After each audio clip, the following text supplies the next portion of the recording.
La vanité. Bonjour, bonsoir. C'est cela.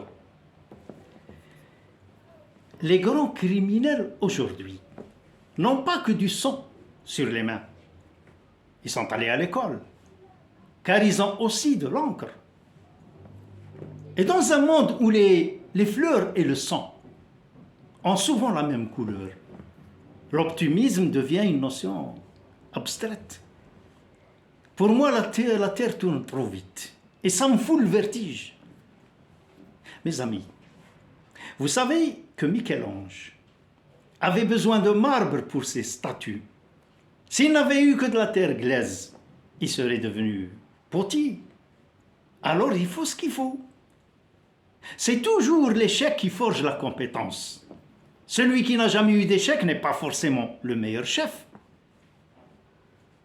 Le seul vrai fléau qu'il faut essayer toujours d'éviter au possible, car nous sommes finalement que des hommes avec plus de défauts que de qualités,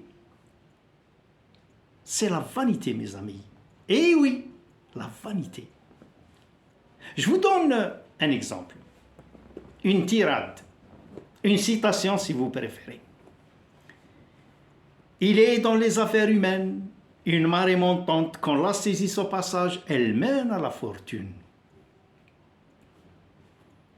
Il est dans les affaires humaines une marée montante. Quand la saisisse au passage, elle mène à la fortune. C'est dans la pièce de César de Shakespeare. Cette tirade de Brutus laisse entendre qu'il faut saisir la chance maintenant, tout de suite, ou jamais. Car la marée ne fait que passer. Faut-il croire que Brutus manquait de fortune? D'abord général des légions, fils adoptif, pour éviter le commérage. Je ne dirais pas que fils naturel de César, l'homme le plus puissant du monde à l'époque. Brutus avait tous les honneurs, tous les égards, tout le respect dû à un grand chef. Brutus était le successeur de César sur l'empire du monde. Alors, cette tirade historique, écrite par Shakespeare, où Brutus fait allusion à la fortune, est-ce une histoire de gros sous? Pas du tout, mes amis, pas du tout. Brutus, en poignardant son père, voulait saisir l'occasion sans attendre et devenir plus grand que le plus grand, tout simplement. Is no good. Calife à la place du calife, maintenant, tout de suite. En ce 15 mars, 44 ans avant Jésus, Jules César reçut 23 coups de poignard. Brutus n'était pas seul. Et là, mes amis, c'est encore et toujours la vanité des hommes qui s'exprime à travers leurs actes. Brutus, en ce jour, a perdu tout ce qu'il possédait, ce qu'il espérait posséder et ce qu'il n'avait jamais encore possédé. La vanité découle de l'orgueil. L'orgueil est le premier des 7 péchés capitaux dont parle la Bible. Et il fait toujours tomber les meilleurs comme les plus mauvais. Pourquoi l'homme adore-t-il le bien alors que tous ses efforts vont vers le mal? Pourquoi dans toute sa poésie l'homme fait l'éloge du bien, du beau? Et pourtant, il s'incline toujours devant son maître, le mal. Je vous donne une petite histoire démoniaque qui au départ n'était qu'une toute petite histoire de correspondance entre un jeune clerc de notaire nouvellement marié et sa jeune épouse. Une toute petite histoire qui est devenue un grand mythe, un folklore mondial. Cette histoire passionne les foules, elle les non seulement passionne, mais elle les attire aussi. Vous avez géographiquement la Valachie, la Moldavie et la Transylvanie. Et entre eux, la chaîne des Carpates. Au pied de cette chaîne de montagnes, le génie d'Abraham Stoker situe le lugubre château de Vlad Tepes, Vlad l'Empaleur, qui sous cette vertueuse plume devient la demeure du comte de Dracula. Voilà une histoire qui incarne le mal dans toute sa splendeur. L'histoire de Roméo et Juliette finit par un drame total, absolu. Mais c'est l'amour, donc le bien, qui porte toute l'aventure de ces deux gosses. Alors que l'histoire de Dracula, c'est le mal intégral qui enveloppe toute l'histoire. Et l'esprit de l'homme et son attirance va vers le deuxième, qui le fascine le plus. Alors, vive Satan! Les guerres n'arrêtent pas de ravager le monde.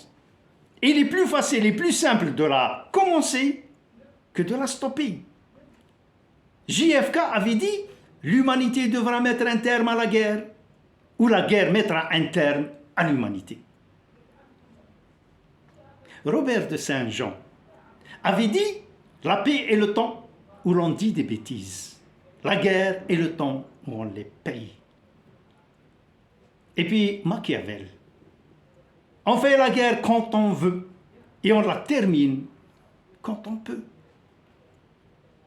Et puis je vous signale que le prince des ténèbres est un gentilhomme, puisque Satan est un archange.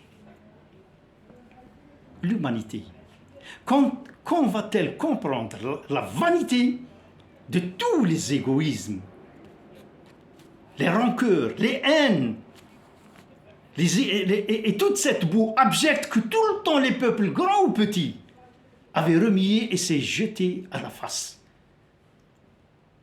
À quoi avait servi la SDN? Et à quoi sert maintenant l'ONU? Juste à justifier certaines guerres économiques? Quand je vois ce que l'homme peut faire à ses semblables, j'ai honte d'être un être humain. Il y a des jours où je voudrais être n'importe qui, n'importe quoi. Mais pas moi. Il y a des jours où je voudrais me tourner le dos dans la rue. Mes amis, méditez-moi cette sentence de Jean-Paul Sartre avec une légère modification de votre serviteur. Plus absurde est la vie, plus supportable est la mort. Si l'envie me prend de synthétiser cette vidéo dans un poème, et du meilleur effort que je pourrais faire, c'est de vous citer William Blake et son questionnaire. Tigre, tigre, brûlant éclair, dans les forêts de la nuit, quel œil, quelle main immortelle a pu ordonner ta terrible symétrie? De quelle profondeur, lointaine de quels cieux, brûler le feu de tes yeux? Sur quelles ailes ose-t-il se dresser? Quelle main osa saisir ce feu? Et quelle épaule et quel art put tordre les muscles de ton cœur? Et quand ton cœur commença à battre, quelle terrible main, quel terrible pied?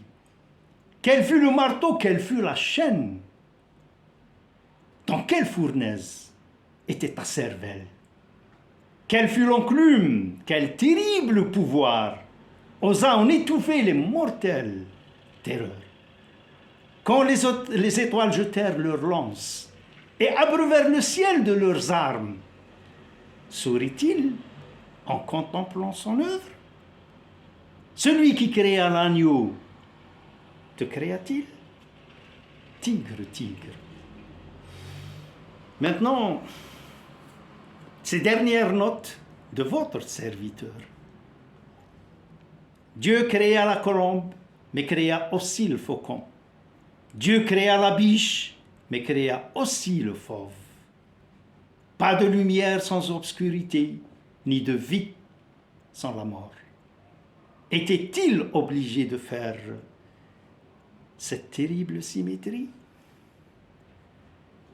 Ciao.